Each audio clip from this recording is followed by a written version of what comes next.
Good afternoon, good evening, good night, ladies and gentlemen. My name is Satri, and today we will review one of the most influential and my personal favorite cassette recorders. This will be the first video on my channel and probably the very first string of videos, a series on where I shall fix or at least repair this beautiful cassette recorder. Now it's time for a little bit of context and backstory to the whole compact cassette. So, in 1958, RCA released the sound tape cartridge. It was a new format in 1958. It's a 2-in reel enclosed tape cartridge that looks a lot like a compact cassette. It used a full stereo 2-track system.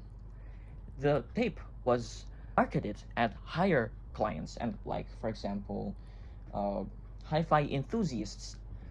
Why? Because RCA tape cartridges came pre-recorded instead of the normal compact cassette that came out without any records in it, which was an ultimate flop because it was bulky and big, and the people that they were marketing to already have good and better sounding and better quality, easily accessible systems like reel-to-reel or record and vinyl records.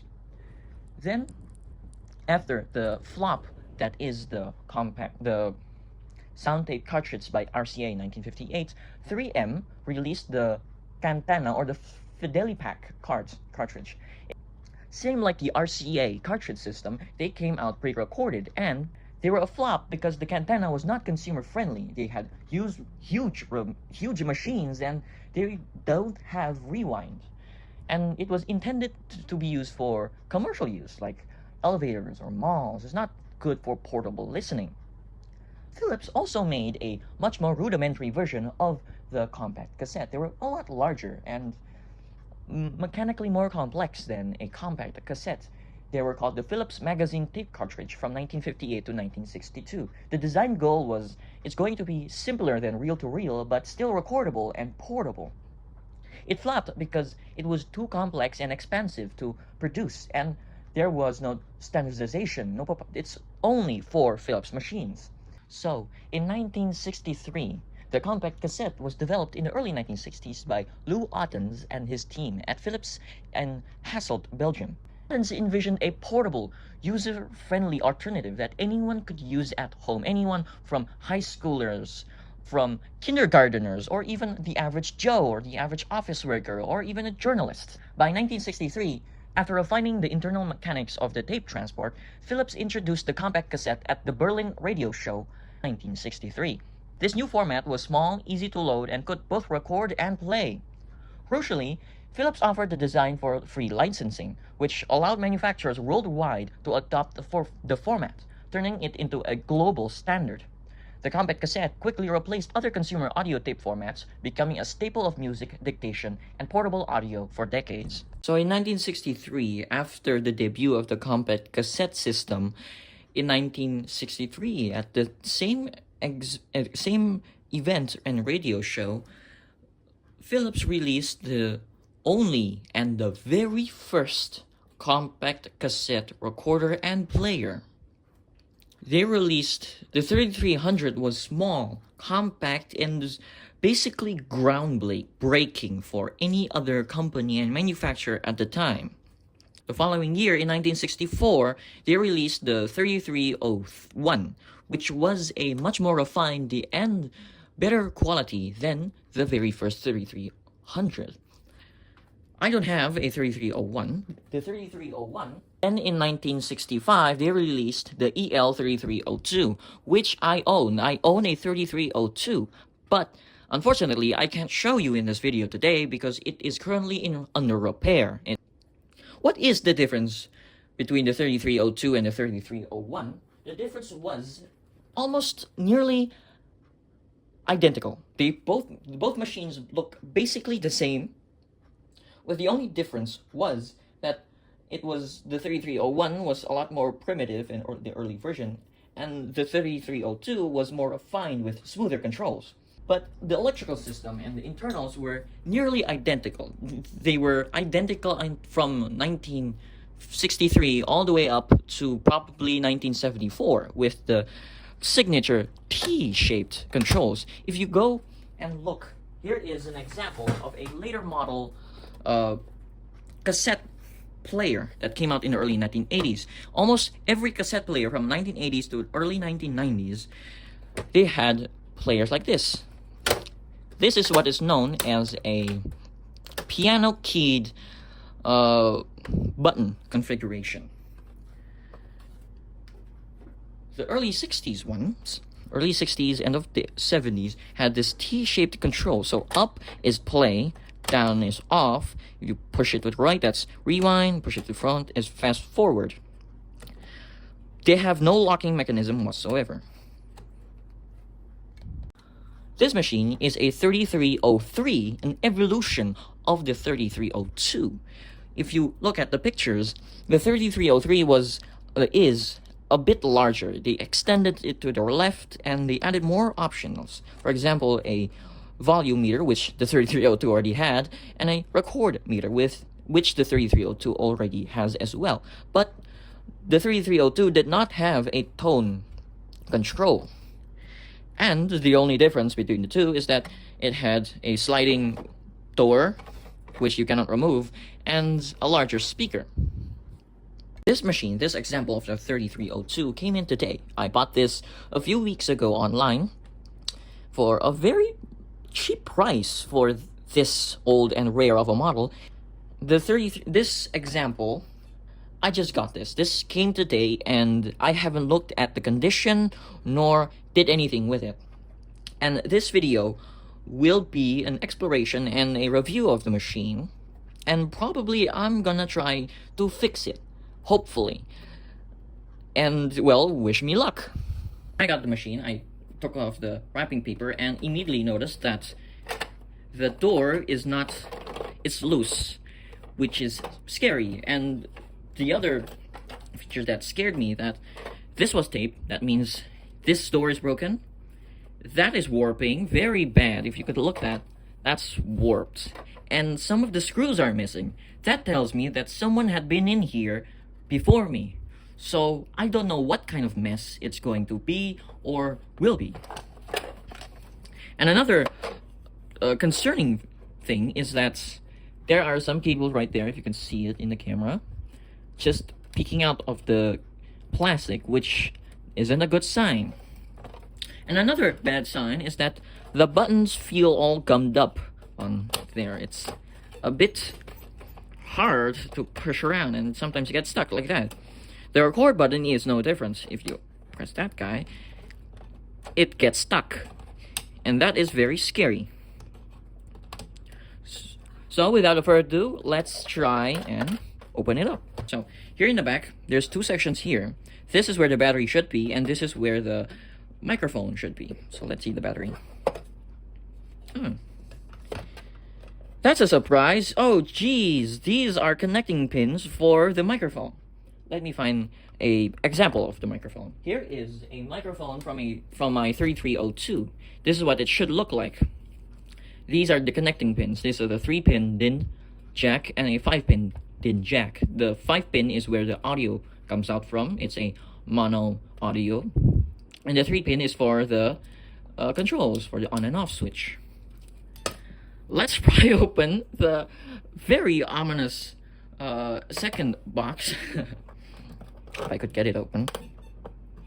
Oh no, that's gonna make a really bad stain. Oh no.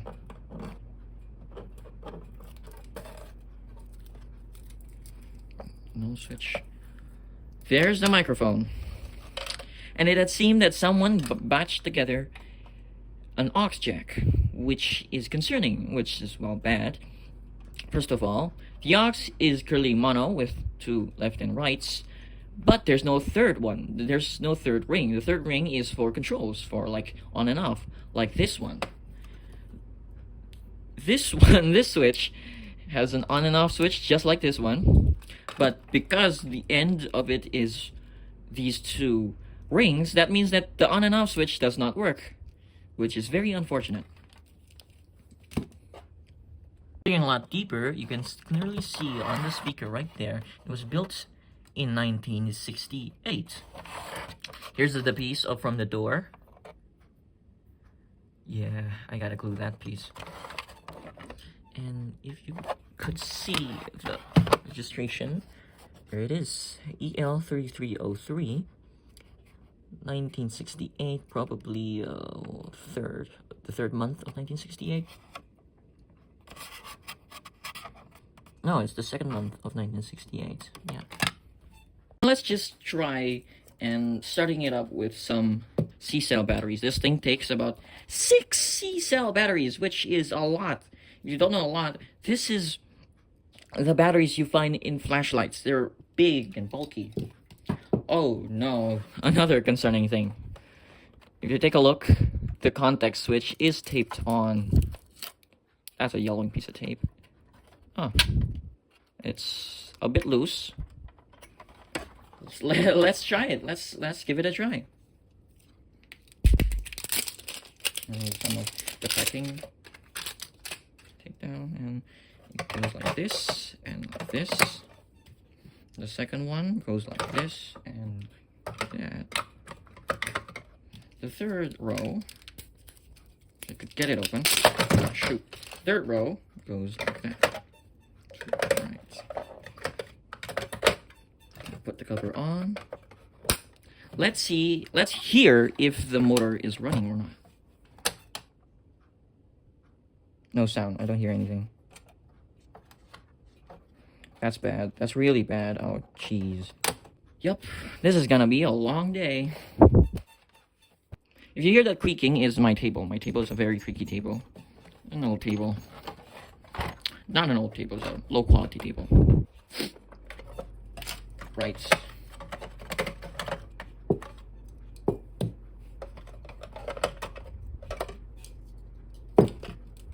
Let's get you close. Another concerning thing to see is that I think the only thing that holding this up is 3 screws, Phillips screws. So let's open this screw in front. So let me be careful. It's right here. Just like any other machine in the EL line that Philips had. And like any Philips, you have to remove the button, which is sad and, oh, sometimes a bit scary. Oh, that is pretty scary. Here you go. Got that removed. Wow, you can see a... Let me get the camera to zoom in. See that red line? I think the machine, when they are in the factory, well, they didn't align it well and got it a little bit on the mechanism. That's pretty cool. Right, let's get back to it. Oh shoot, I almost forgot a 4th screw right in this corner.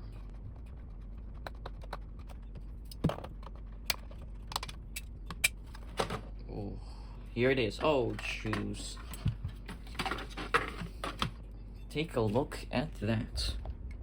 So the internals with... Oh no, that's broken. No, no.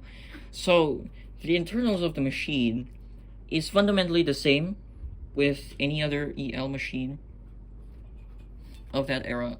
And getting closer, you can clearly see some, mold on... Oh, that's decomposing. Oh, juice. You see, Philips pre-1970, 1960, they have their machines are known for their decomposing belt drives. In usual examples, these belt drives would melt and turn into this gooey mass. That's disgusting. Thankfully, this one turned into rock, which isn't that good to clean. So, yeah, let's try and get it apart again. Turning to the base of it. Let me turn it without getting broken. Thankfully, the schematic is still here, but unfortunately, I am not a technician. I don't know what I'm looking at. This is a unknown language to me. Oh, that's sticky. Oh, that's double tape. Oh. Oh. yeah, so let's figure things out as we go along.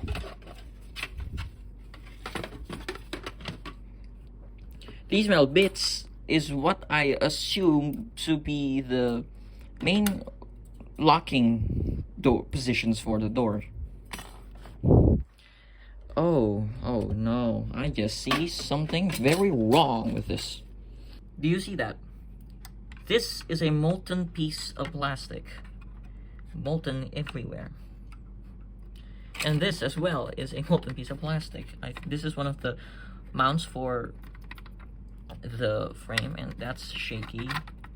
Oh no, oh shoot.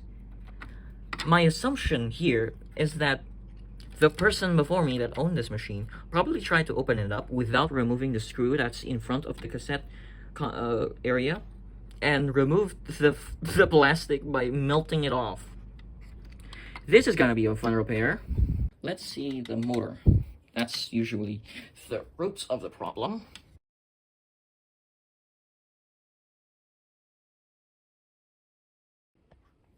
Here is the, let's remove it. Oh, that's sticky. Oh. That's clearly melted. But the engine is clean. That's pretty clean. Let's see if I can get it to spin. So I got the batteries in to the pack. You can hear the battery is in. And I'm gonna get a piece of wire or use this old belt and try to spin it a few times to get it to run. So the batteries are in. Let's give it a shot. No way, no way, no. It works. It works. Oh my god, it works. No contacts. That means the contacts are shot when I put it in. That's good. That's really good. Let's see if the speaker works. I'm gonna put in a cassette in here. So a cassette has been inserted in. And let's see if it spins, if it's strong enough to spin the cassette. Oh. Did it just die? It's spinning. It's working. The volume works. Oh no, oh my god. Holy moly. It works! Can you hear it, folks? Can you hear it? Let me get you closer. It's additional music, so I won't get copyrighted. Oh my god, it works with the old belt as well. But unfortunately, the fast forward belt is gone, so there probably isn't any fast forward. Holy moly, it works. So now I'm going to try to fix it cosmetically, so no button or anything is jammed up inside of it, and change new belts. Oh my god, it works! I'm going to remove the front face so I could at least fix the door. Wish me luck.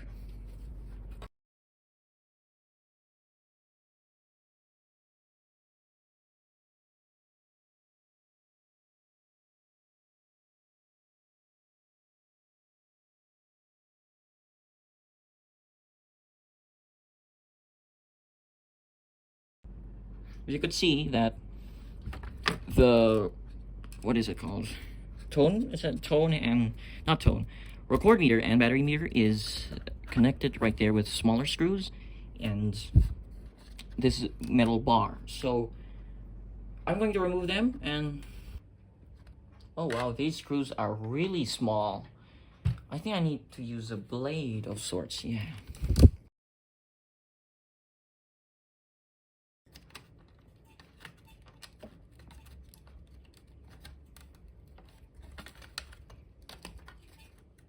Oh, I'm such an idiot. I'm such an idiot. This metal piece is a spring.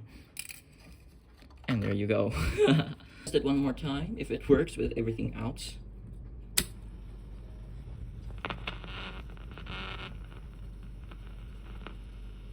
It works. Okay, that works. It works too. Amazing. Let's try it with a cassette. Okay, that's in.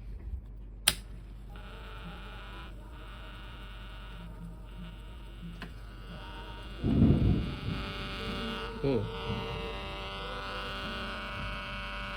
I don't know what's going on.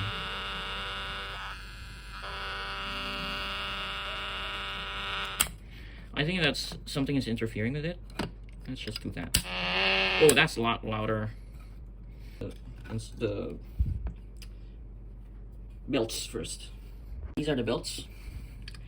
I haven't bought a new batch yet, so I don't think some of them aren't gonna fit. So I brought some some rubber bands, which I do not recommend. Don't use rubber bands. They have a chance to break your machine, and well, they're not good quality. So I'll try and first of all, I'm gonna clean it up first. Here's a closer look at the mechanism. So I'm going to clean this piece up and remove this guy. There you go. Let's see if I have this size. I don't have that size. Okay, I don't have it. So let's see if the rubber band works. Removing that again. Time to clean this guy. I don't have alcohol for cleaning, not for drinking. I only have hand sanitizer, so it's not the best option, but it'll make do for now.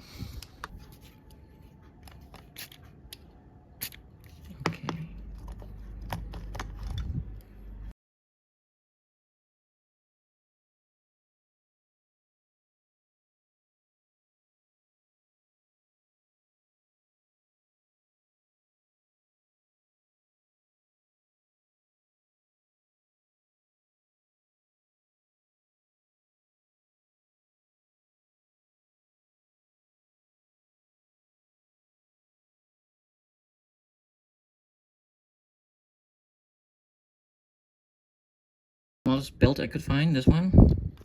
Let's see if it fits. Oh, it's a bit too big. I got two types of string. Here is some nylon and a thicker nylon. I don't know which one will work, but let's give it a try. Let's try this botched up configuration. I hope it works. Yep, that unraveled quickly. Let's try the microphone. Here is the EL3302 microphone. Let's try if it works with the on and off button. This is the 3-pin.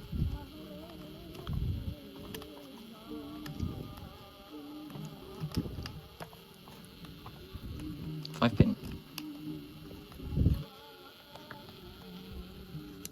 It works! Oh my god, it works. It works. As long as it works, it's fine. Yeah, I think that's it for today's video, and watch me figure out what's wrong with it. The next video, I am going to actually buy the belts correctly, figure out what's wrong with the recording, and fix the really bad botched up casing. Okay, goodbye everyone. Good evening, good afternoon, goodbye.